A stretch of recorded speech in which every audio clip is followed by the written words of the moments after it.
Hello, welcome to the Comics Panel. On today's show, we're going to be remembering Rich Buckler and Adam West.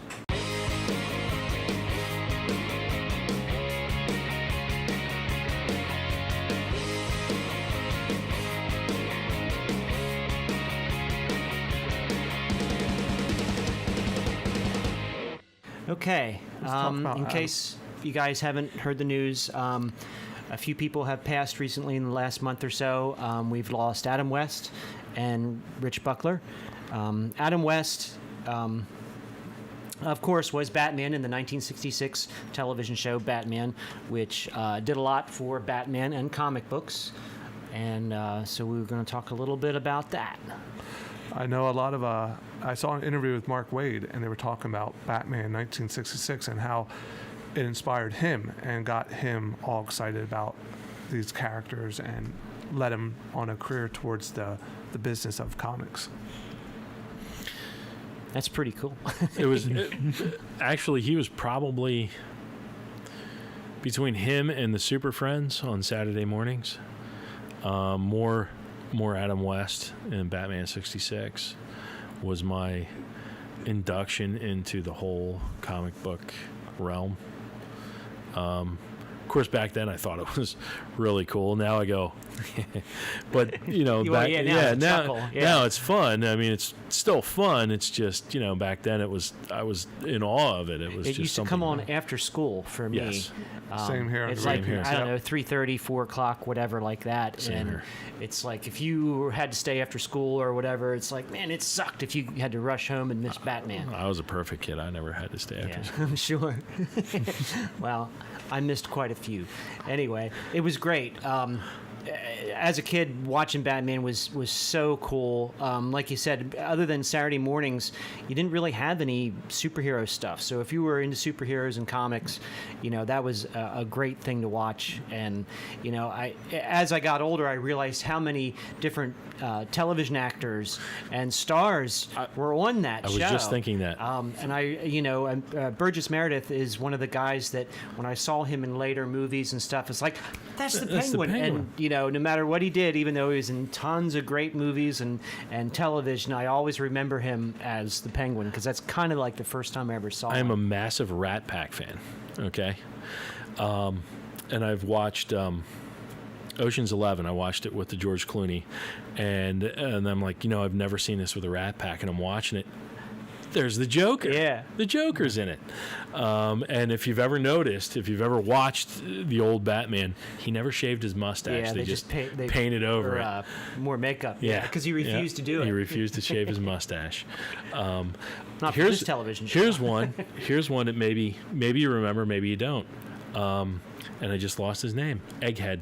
Who played Egghead? Oh, Vincent Price. Vincent Price. Yeah. Vincent Price. Absolutely. Yep. Played Egghead. Basically, it was a who's who on that. Oh, yeah, everybody. I mean, a lot of people wanted to guest star on it. It was, even though it was only on for, a few short years, and they made a couple, I think 2 movies, or at least one. At least one, At least one. That was after one with that. a bat shark, the bat repellent, the shark repellent. Yeah, bat shark repellent. Yeah. Bat this and bat that.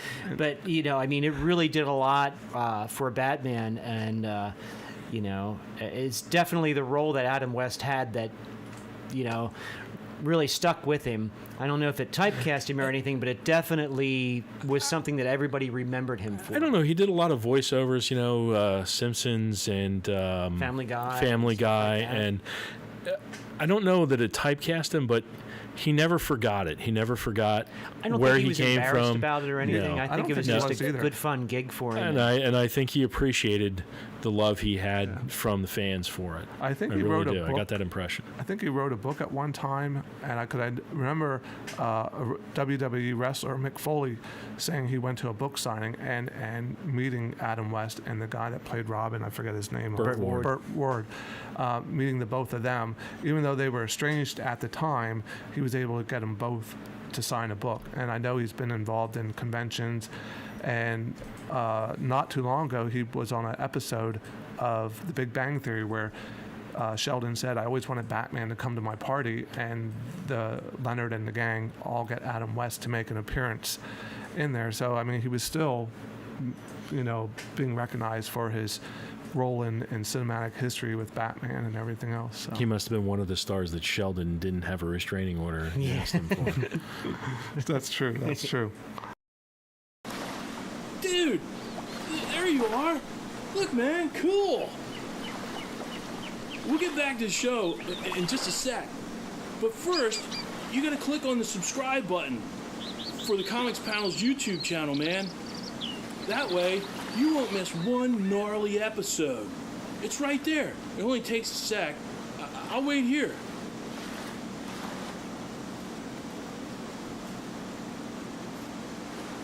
Dude, there you are. Check this out. Anything else we want to add about Adam West? I think here? that's kind of about it for Adam West. He's definitely somebody that we've all had a lot of fun with and enjoyed a lot of his projects. And I know inspired a lot of people. Yeah. I know I Yeah, had a little I had some you feelings kinda when knew I it heard was he coming passed. because Yeah, he was I mean, getting up there, but at the same time, it's always a little tough. nobody lives forever, but you don't like to see your heroes die. Yeah. Exactly. The other person is Rich Buckler, who passed away Yeah, just recently. age 68. He grew up in Detroit, Michigan, and he's worked for Marvel and DC. And probably some of his best works he's known for is he was involved in the beginning of the Comic Cons when they were starting to form out there. And some of the works he did for Marvel, and we can talk about this more, is Fantastic Four. He co-created the character Deathlock, which is seen on Agents of S.H.I.E.L.D., and worked on Jungle Action, and also hired George Perez. And with Roy Thomas, he developed the All-Star Squadron team, which was a great series Absolutely, of Justice Society members in World War II. And Spectacular Spider-Man. He's been all over the place with Marvel and Inhumans. He worked a lot of did some Inhumans. and stuff. DC. So, of those that we talked about, what ones do we like? I absolutely remember him doing Fantastic Four. I wasn't a big FF fan. That's when I started, as a kid, when I started picking up Fantastic Four, it was Rich Buckler and Joe Sniget were doing the art in it. And other than at that time, obviously Kirby About is the king. 1972. But, when I was reading them guys were actually doing it. The only time you could see Kirby stuff, Kirby was already working for DC at the time, so, you had to get your Kirby fix that way. But when you saw, like, reprints of Fantastic Four and stuff, it was always Kirby art.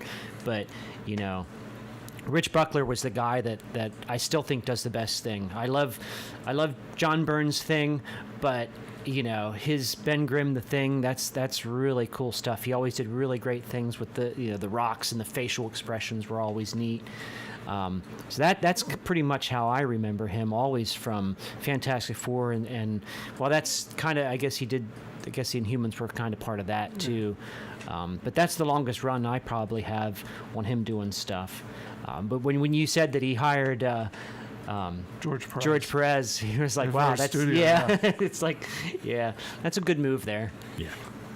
No brainer. I remember reading the picking up All-Star Squadron at one of the spinner racks at a local convenience store, and looking through it, never realizing he created it back in the day when I was a kid. But looking through it, it's like, wow, that was pretty awesome stuff. You don't see that. And it was a mixture of the Justice League heroes, which he's been involved in as well, and Justice Society, and just merging them together and coming up with this awesome concept of characters. It's one of the oldest books I own. All-Star As far Squadron. as one of the, I shouldn't say it that way. I should say it's one of the first books I had as a kid. Was an All-Star Squadron, and I still have it. Yeah, cool. Do you remember what the issue was? The Origin of the Red Tornado. I don't remember what issue it was, but I can picture the cover now. It's The Origin of the Red Tornado. I'm sure our director and producer will find it, but I remember that He'll one. probably flash something on the screen. Right over my face, right here. And you'd mentioned that he also worked for Archie Comics during their Red Circle stuff, which is really in cool. 83, 84. Yeah. All the Archie Red Circle stuff is really cool. Too bad they didn't put out more of it. That was Archie Publications' Their more superhero, mature superhero type of stuff, not the Archie, Betty, and Veronica stuff. It was other things, other projects that they did. Okay. As each year goes by, I mean, we had Herb Trimpe passed away a couple years ago, and you got these people like Stan Lee that's, getting up there, and the Yeah. Buscema's and everybody else. And I mean, these Bernie guys Wrightson. had some amazing, and Bernie Wrightson's passed away. We should probably talk about him too. Yeah. It's his thing with the Swamp Thing. I just remember reading the original Swamp yeah. Thing stuff, and that was just I fantastic. mean, I think these are the guys. I mean, we always talk about the big boys like Kirby and Ditko and stuff like that, and they were great. But these guys really were there too at the beginning. And when you think about the amount of work, how many titles they worked on, and how long they worked on things for decades, working for these publishers and stuff, it's pretty amazing the amount of work they put out and just what's out there.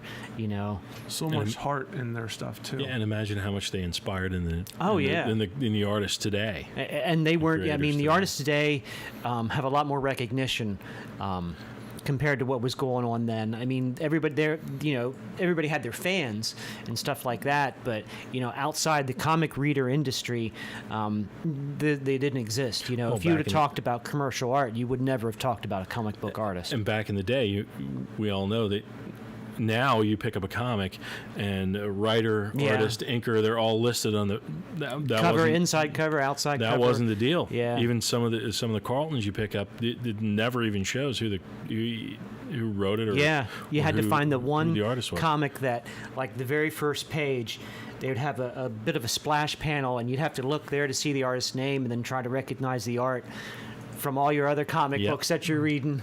That's how you find out who these guys are. And like I said, he created Deathlock, which I thought was a neat character in Marvel's yeah. Agents of S.H.I.E.L.D., and I just never realized he'd create that character. But I didn't it's know nice that to- either, but Yeah, yeah. I didn't know he did either. Yeah. I just found that out when I was researching him today. But He was a cool character. I liked Yeah. him. He was But- like one of the first cyborgs ever. Yeah. Super soldier, Yep. kind of, from the future. So if you definitely want to know more about Rich Buckler and Adam Adam West. definitely. I know Adam West. You might be able to go on a website, find his book, read about his career, and Google some of the artwork that Rich Buckler was affiliated with, and pick up some of those issues. Those are classic issues, and they're just amazing artwork in them. And we touched on Bernie Wrightson as well, and his Yeah. stuff is just phenomenal too. And All those guys have pretty much laid the foundation for the industry right now. There's no Agreed. doubt about it. Agreed. And there's a lot of great artists today, but some of that stuff that they did, it's hard to compare to. Yeah. I don't want to sound like I'm taking away credit from today's artists. But I guess with the digital age and the four colors, I mean, you look at some of the artwork that they did, the four color covers, and maybe it's the newspaper paper type stuff, but I mean, a lot of that stuff just popped, come to life on the covers that just draw you in, and just like, oh, I gotta see this, gotta pick up this book, buy it, read it, and inspire people to become Absolutely. artists. So may they all rest in peace. And we'll have some more, and thanks to their effort, we'll have new people coming along to take over the torch. And definitely, if you go to conventions and you see these older artists, definitely Yeah. take the time to go out and say hi to them. Find out what kind of work they did on if you don't know. I remember going to a convention in Philadelphia, and everybody wanted to meet who's got McFarlane that did Spawn. And he's a great artist and writer and everything else. But I remember this guy is just sitting there by himself and is not doing anything. It was the guy that created Green Lantern. Gil Kane? Yeah. Not Gil Kane. Not He Gil didn't create. Kane. He was one of the artists that did Green Lantern for the longest time. I was a kid. Well, I wasn't a kid. I was a teenager when I went there. I don't remember his name, but I remember him talking about it. And I just didn't read enough about that character to really, truly appreciate it. Now that I'm older, I wish I would have taken 5 minutes or 10 minutes and just talk to the guy and get a little bit of that history from back in the day. So, All right. Well, anything else we want to say? I think that's about it. So, When we get tired of the same old story, flip that comic book page and leave your comments in the space below. and like us on Facebook. Subscribe to our YouTube channel. Thanks so much.